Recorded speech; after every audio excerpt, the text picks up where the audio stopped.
Cherie. Hey, Cherie. What now? You see my fucking wallet? Our vision is to improve outcomes for Aboriginal children, families and communities that are in contact with the child protection system. Mark! Satchel down! I don't give a fuck about the key!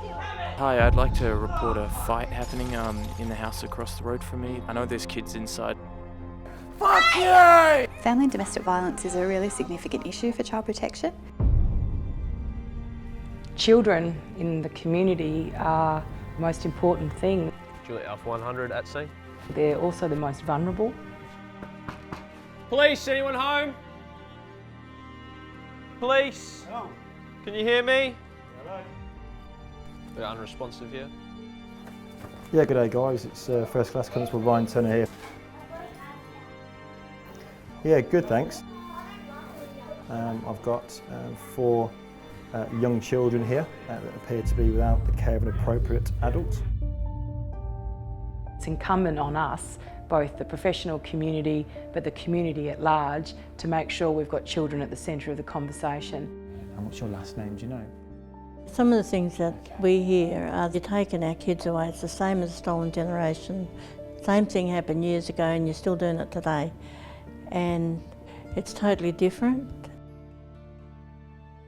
The problem in child protection is that we go into families where children have been neglected or hurt really badly, and that gets professionals really anxious and worried. So they try and take control and they start giving orders and telling people what to do. It doesn't tend to work. For me personally, I wanted families to think of me as professional, as respecting them, respecting their culture, respecting their worldview, to help them resolve the issues and the problems that they had.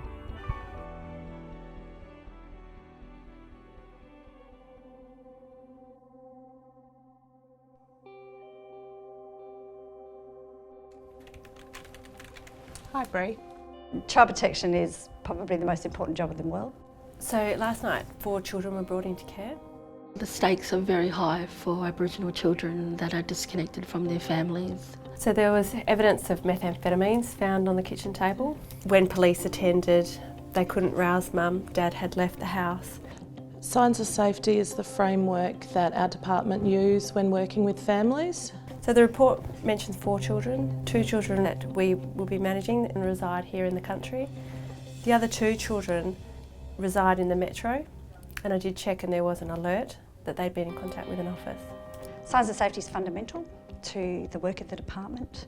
It takes a questioning approach, and it's about making sure that the families are included in that process. It's about using simple language and making people feel comfortable, asking questions and being curious about their lives so that we can really get to the bottom of the problems. When you've done the 3 houses with the children, start the words and pictures so that we can show that to the parents to help them really understand about what happened last night and why the children came into care. The disciplines and principles are really critical to our ability to even get around the table with a family. So I think what would be really good would be to try and get out to see them fairly soon. The framework's always evolving, but we are also looking for consistency in the way that it's applied.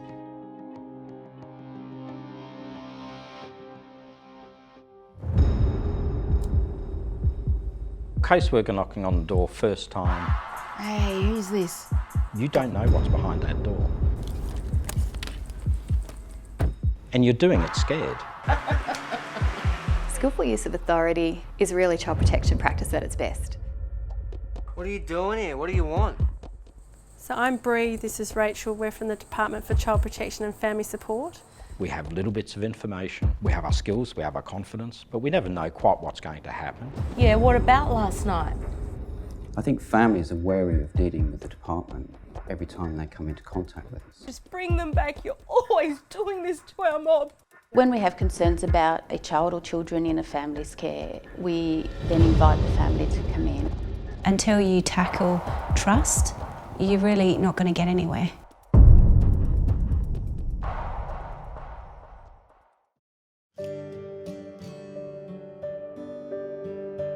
When working with children in the signs of safety approach, there's a number of tools that we can utilise. One of those being the three houses.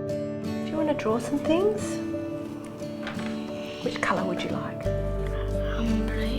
Blue, that one? With the three houses tool, the practitioner sits with the child and either gets the child to draw or draws themselves.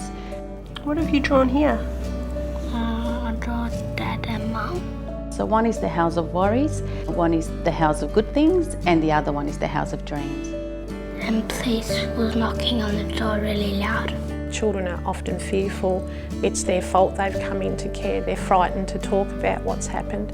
And I think when you look at the generational experiences of Aboriginal families, families are fearful when the department is involved. Children are fearful. They've heard the stories from their parents and their grandparents about being taken from their families and never coming home again. Thank you for doing the house of good things, the house of worries and the house of dreams. Was that okay? Yeah. Yeah, and I learnt lots about you and I learnt lots about what's been happening.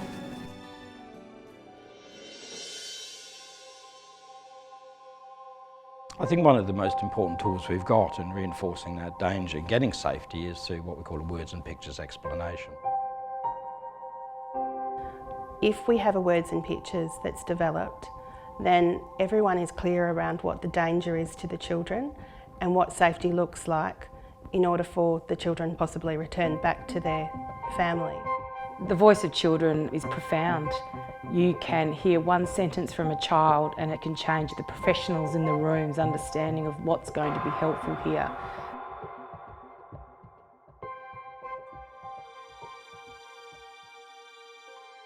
I think that the system that we work in is really quite difficult. The Department for Child Protection and Family Support acknowledges the Aboriginal and Torres Strait Islander peoples as traditional custodians of this land. It pays respect to their elders, past, present and future. I think we have to work together and we have to partner. We have to acknowledge that families are partners in the work that we do and the communities that they live in, we have to partner with them. Because the reality is, if there was a magic answer and Aboriginal people had it, we would have already solved all of these problems because nobody feels it more deeply than our communities and our families. This is not made up, this is a real deal. It's time that we start working together for your children. We'll have some safety goals which we set with the family, and then the safety plan is how we're going to reach those safety goals. When we talk to families about making plans for their children to keep them safe, we use something called the signs of safety. We map it up on a board like this, so we pull all the information together. What's significant about the creation of that plan at that stage is that it's informed by the family. Of course, it has professional input and there's professional opinion within that, but it's heavily drawn on the family's experience. Wherever at all possible, we try to use the family's words. We did 3 houses with Michael and we got some really good views from his perspective. The younger 3 children are too young to be spoken to. Okay.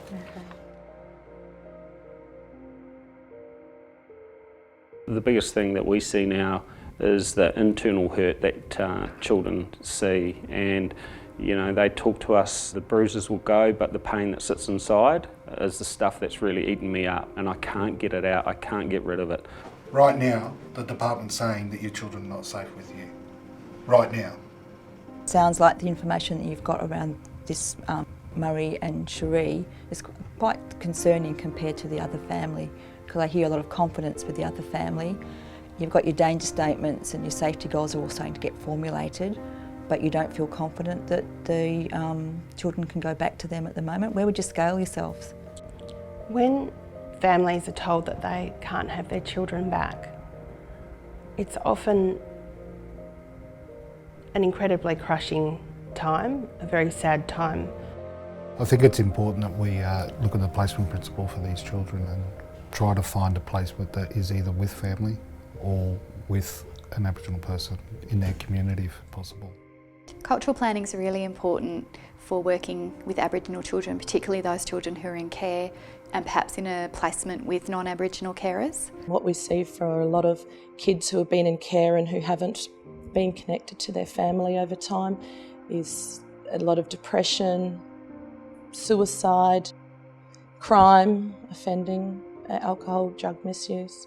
So when we're talking about your auntie and some family members who might be able to care for the kids, that's about some people around you that can support you and help you to look after your family.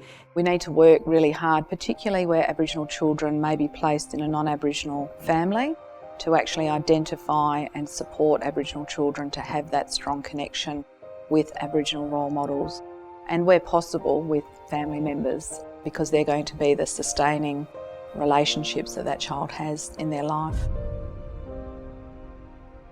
I've been contacted by a caseworker from Country District to say that Sarah and her 2 kids were at a house. And one of the things that parents always ask us is, how am I going to get my children back? She'd drunk too much alcohol, she'd passed out, and the kids weren't supervised at all. They came into care overnight, but they were returned to Sarah the next day. The department becomes involved with families when there are concerns for children around neglect, physical abuse, sexual abuse, emotional abuse. So I've been quite worried about Sarah and the kids for some time, and I know Sarah's pregnant, so we're here today to talk about pre-birth planning with her. A mother is most at risk when she's pregnant. That's what the stats show us. I'm not sure if Sean that's Sarah's partner and his father of baby, I'm not sure if he'll be there. I know there's been some real worries around his violence, and he's using meth at the moment. Okay. I think we all work differently. One of the things about our people is we all have very unique approaches and character, so I think my approach is going to be different to a number of my colleagues, but at the same time we all share some common ideas about the way that we work and values. Hey Sarah, it's Kate here from DCP. This is Peter. Nobody wants that knock on the door to say that we understand that your children are at risk. Pre-birth planning is the process that we use when we have some worries for an unborn child, where the parents of the child, as well as any other family agencies involved, and meet on a monthly basis to review how the child's going in relation to the concerns that the department has. This is our way of maybe trying to explain what we're hoping to do. A tool such as a map that can be very visual with a family can be really important in terms of helping them understand the system that they're about to navigate. So by the time we get to the first meeting, you'll have your friend Danielle. You'll have hopefully some other people that are going to support you. You're going to have the social worker from the hospital. You're going to have, hopefully, in what Kate had said, enough people to fill that room.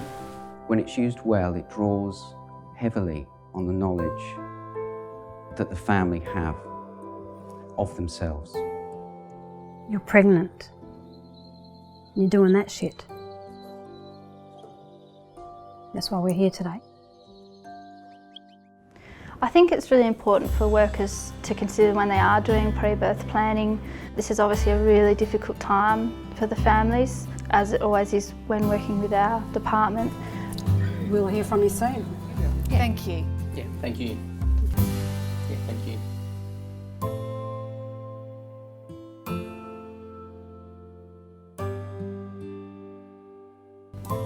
When there's not a strong support network for the parent or for the parents who are attending the pre-birth meetings, it can be really challenging for them and they can feel very isolated, especially in a room of professionals.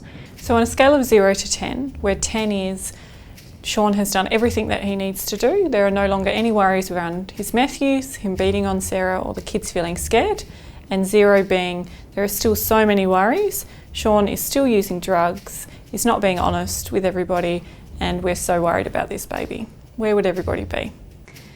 If we had a really low scale, such as a 3, we would be saying, what do we need to do to make the scale go up? What do you think needs to happen for the rest of the room to scale higher with you? I think if he was to come to the meetings with me here, so you guys can witness that.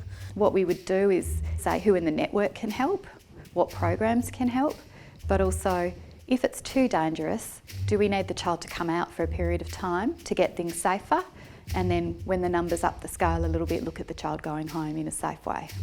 So how do you reckon that went? I think it was alright, but I think they underrated him a bit. See you.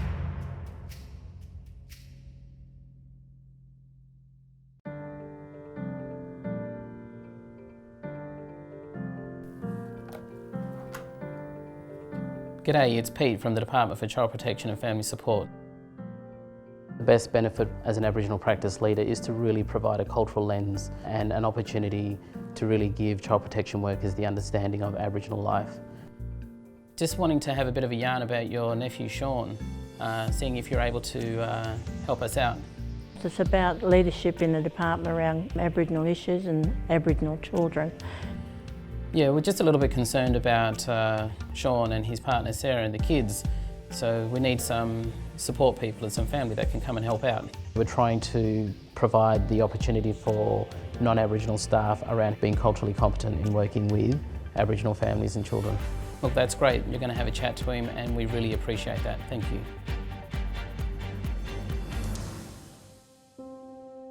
You're keeping me nice and warm. Can you stay here? Because I was cold before, but now you're keeping me warm.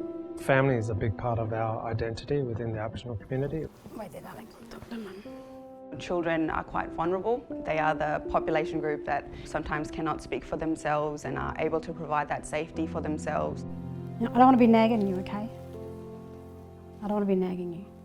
The safety network is also really important for the child in terms of their healing. We work 9 to 5, 5 days a week, where the safety network people are around 24/7. And I love you very much. Otherwise I wouldn't be sitting here with you. You know, I'm here for you too. Just call me, hey? Yeah.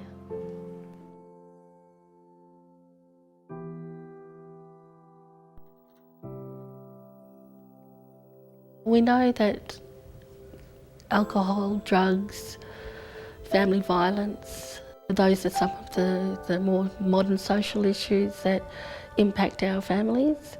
And there's hospital appointments that are going to be for the baby now. Otherwise we could lose them.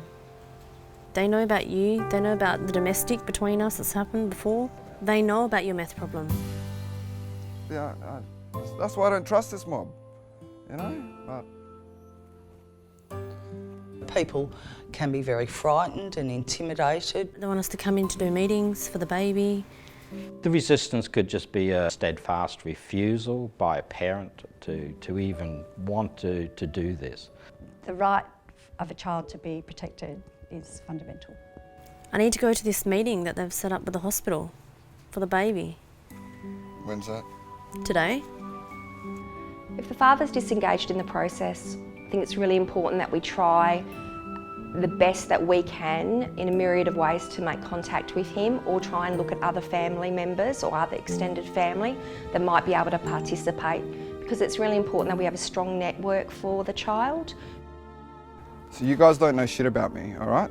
So you think I got a problem, I don't think I have the problem.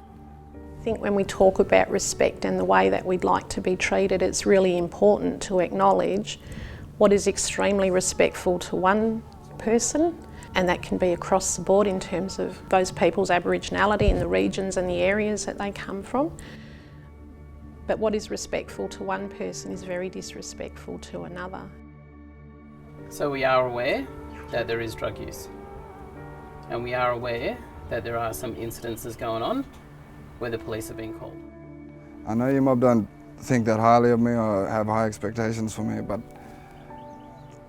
I'm going to do what I need to do for my kids to be the parent that I know I can be, and prove to everyone that I can be a good father. A lot of my counsellors within our service have regular dealings with the Department of Child Protection and Family Support. My name's Sean and I'm trying to make an appointment for ADS this afternoon if I can. I think violence isn't the way of Aboriginal people and Aboriginal families. Thank you. It's a result of the intergenerational trauma that families have experienced and the disregard for cultural practice and protocols. Hi, I'm Sean. I'm here for an appointment at 1:30. Good afternoon, Sean, is it? Yeah. Good, pleased to meet you, brother. My name's Patrick Egan. Let's go and have a yarn and we'll see what happens from there, eh? No worries. I was in a trade back in high school. I was going to be mechanic, but that never really worked out. So I make money how I can, usually by selling sticks here and there. And part of that problem when you start to earn a lot of money, is people then start to think and wonder, how do I expend this money? How do I spend this money? Do I need to spend it today, or can I spend it over a week or a fortnight? We've got a big issue with methamphetamines at the moment, or also known as ice. There are a couple of rehabilitation places that families can access. You already understand the morals and values that your family have taught you. The families we're involved with, the violence is often attributed to alcohol and drug use as well. What about we have a yard again this time next week, the same time? How's that sound? Whenever you're feeling down and you're angry or bitter or twisted or whatever, you're not feeling too good, you give me a call, brother, eh? There's a reason they're self-medicating, so it's helping them identify that that's why they're using and how they can detox or access a program.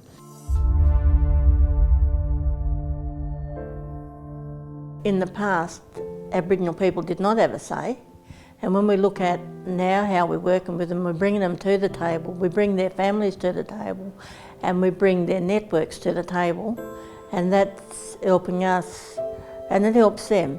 So Sean, it's great that you could come today to the meeting, and I hear that we have some good news in relation to baby. So Kate and Peter, I've met with the District Director and we've got approval for the baby to go home under the current safety plan. I think we've come such a long way over the past years, and I think it's something we should be really proud of as a department. I'm really looking forward to sharing that decision with Sarah and Sean. I'm a 7 today because I've met with Sarah and her mum so often, and I feel really confident that between them they will make sure there's no drugs and no alcohol at their home where the kids are.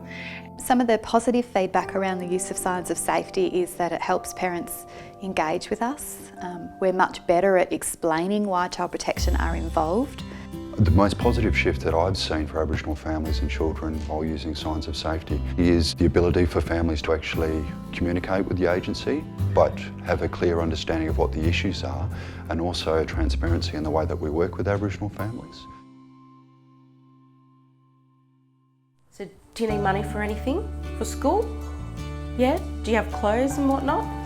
Until we explain what it is that we're there for and there to do, people are going to be apprehensive.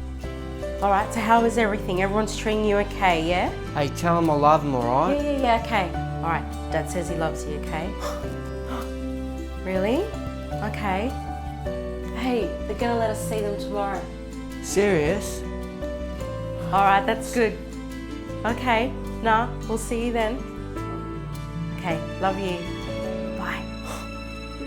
I think we've come a long way in terms of how we're working with Aboriginal families and understanding the families a lot better. I just think every day it's a privilege to be able to come and sit alongside children, young people who have a whole lot going on in their life, and they want to talk to you about that. They want to tell you and hope that you're the one person that's going to be that person that's going to change their lives and be there for them. The reality is that we want children to stay at home with their parents, so we work really hard to create safety for children at home so that they can stay with their families. I'm so proud of you. Thank you, man. It's difficult work. It's work that you don't get thanks for, and that often is misrepresented in the newspaper. I think the work that the department is doing at the moment is very strong. Often people won't see the hard work that is done by workers who are there 10 o'clock at night, 7 o'clock in the morning, trying to make things better for children. The value of children in our society is incredibly high, and if we focus on their value, working together collectively wherever we may be in the professional system or in the community, it makes your steps and contributions much clearer. Children first.